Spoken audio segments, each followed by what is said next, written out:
So Von Prague failed to make a believer of me that day. But I doubt it'll bother him. Do I care if you believe what I do? I could care less. Do I care if cynics believe it? I could care less. After all, he's got plenty of those already. Is it fair to call you a believer now? I have to admit, it's the truth. I hope I can take this to my family and tell them what, wow, I am blown away. Ahead, can I get you all to stand, please? it's a $1 million challenge as we put 3 psychics to the test. Will any of them go home rich? How convinced are you that you're going to win $1 million? I have great confidence in my ability.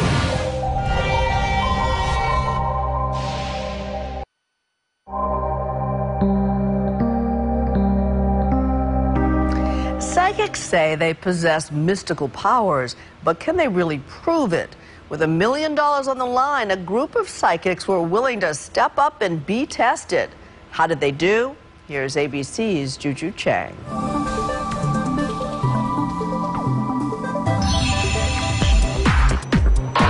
Calling all psychics, the Nightline interns are spreading the word. There's a $1 million cash prize for anyone who can demonstrate supernatural powers. The man with the checkbook, a renowned magician and psychic debunker named Banachek. Were you nervous that no one was going to show up? I truly didn't think anybody would show up. Banachek is clearly not psychic because several people did show up, including a medium, a tarot card reader, and a palm reader.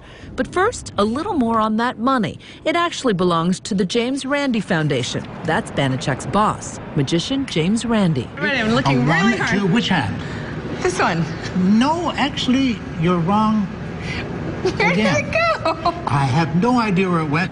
The amazing Randi has spent 30 years debunking psychic claims. What would you say to your critics who say you just don't have an open mind? Oh, I have an open mind, but not so open that my brains will fall out. After confirming the money does in fact exist, we're ready to get started. Let's meet contestant number 1. My name is Jesse Bravo, and I'm a stockbroker by day.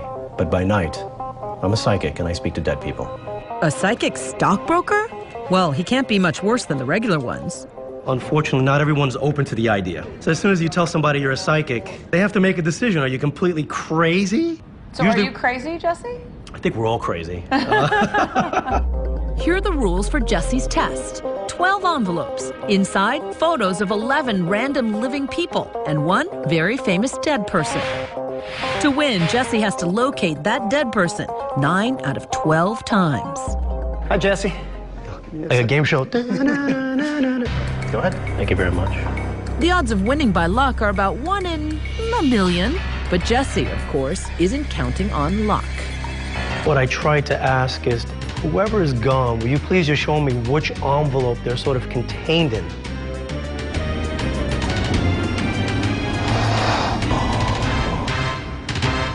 You believe that's a dead person? Are you ready? But the spirits didn't answer. Jesse's first pick was this girl, and she's very much alive. That is a living person. Attempt 2. Are you ready? This one is a live person. Strike 2. He was supposed to find Elvis Presley.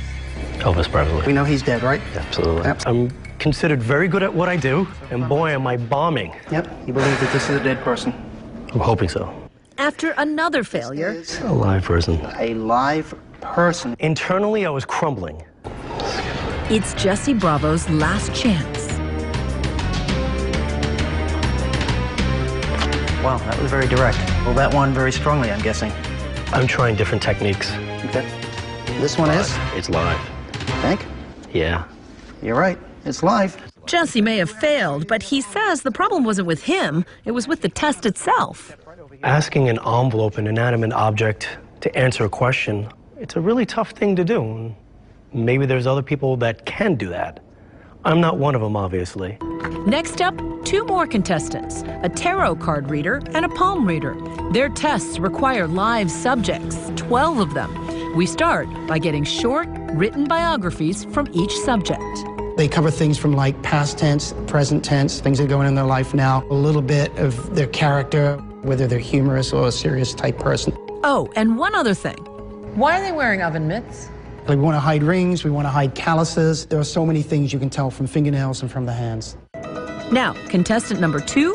I'm Paula Taylor, and I'm the psychic tarot card reader. I express my powers through the tarot card readings, and then I'm able to tell them about their lives. Here are the rules for Paula's test. She'll be given the 12 biographies. Then she'll do a tarot card reading on each subject. To win, she has to match the person to the correct bio 9 out of 12 times. How convinced are you that you're going to win $1 million? I'm convinced. I have great confidence in my abilities. I'd like you to have a seat, just walk around there. Paula gets in the hot seat and starts her first reading. So I see that you're a person that's ambitious. You're involved in your work situation. You feel like you could be making more money. Okay, I'm going to go with this one. And this is your final answer? Yes. Paula's clearly gonna be a while. She has to do this 11 more times. So in the meantime, let's get started with contestant number 3. My name is Georgia Jade. Palmistry is something that I first learned when I was 15. If you don't work in a creative field, you definitely think in a creative way. Do you make your living as a psychic? Yes, and I do actually do energy work and healing work, and I channel as well. Channeling spirits? I bring energy in, and yeah, from the angelic realms. We have copies of their active palms right here. Here are the rules for Georgia's test. She'll be given the same bios for the same 12 subjects, but she'll also be given 12 photocopies of their palms. To win, she has to match the palm print to the correct bio 9 out of 12 times. This is not a lot of information to work from, to be honest, but we will work with what we have here.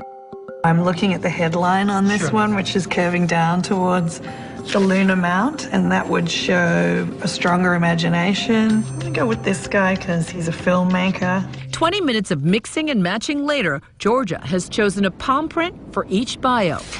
Okay. Excellent. Can I get you all to stand, please? It's her $1 million moment of truth. I'm going to ask you to look at the bios that are on your sheets, please. If this is your bio, I want you to turn it towards the camera. Not yet. If it's not your bio, I want you to crumple it up. Now. Crumpling. Everyone wrong. Oh. No, you didn't get everyone. Right. You got one right. Whoa. You got one right, but you did not get the $1 million. No. You weren't just a little off, you were very off. Yeah. But that doesn't surprise me. To do palmistry and not touch the person's hand is straight away kind of ridiculous. If it's not your bio, I would like you to crumple it up into a ball. But what about Paula, our tarot card reader? She's just chosen the bio for the 12th and final subject. On Banachek's signal. Now. Oh, gee. It looks like you've got one right. I'm so sorry. You do not get the $1 million. Okay. I didn't feel like the cards really helped because there was no interaction with the readings. So this doesn't make you think twice as to whether or not you're psychic? No. I still believe I'm psychic. What do you make of that? It's called, what's the term? Stubborn. Does this house sitting on the market for months have a problem you can't see? In this house, there's a lot of danger energy. Gotcha. Will these psychic healers help its realtor make a sale? Move out the energy of it being a dungeon.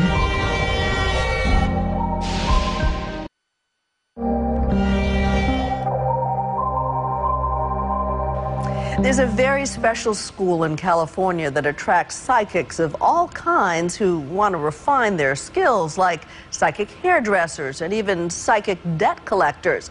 For a fee, the faculty will even come to cleanse your house of evil spirits. ABC's David Wright caught up with them in action.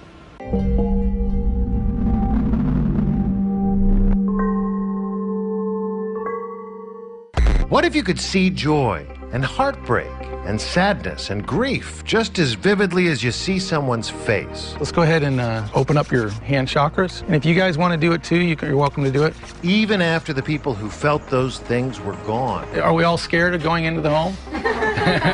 We tagged along with a group of psychic healers in Oakland, California, as they conducted what's called a house healing.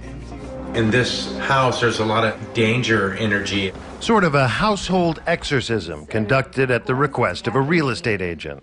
The agent, Luis Castillo Munoz, is not a New Ager himself. He just wants to make the sale. It's my business. If I want the house to sell and I put energy into it, energy comes out. So even psychic energy. I'll do whatever it takes to get it sold. As the psychics describe it, that gut feeling you have about a house or apartment, there's just a lot of pain in this room. When you know in an instant whether you could ever call this place home, you can feel it. It's like a dent. They say that's the energy left here by former occupants. It's the energy of, like, building your dream.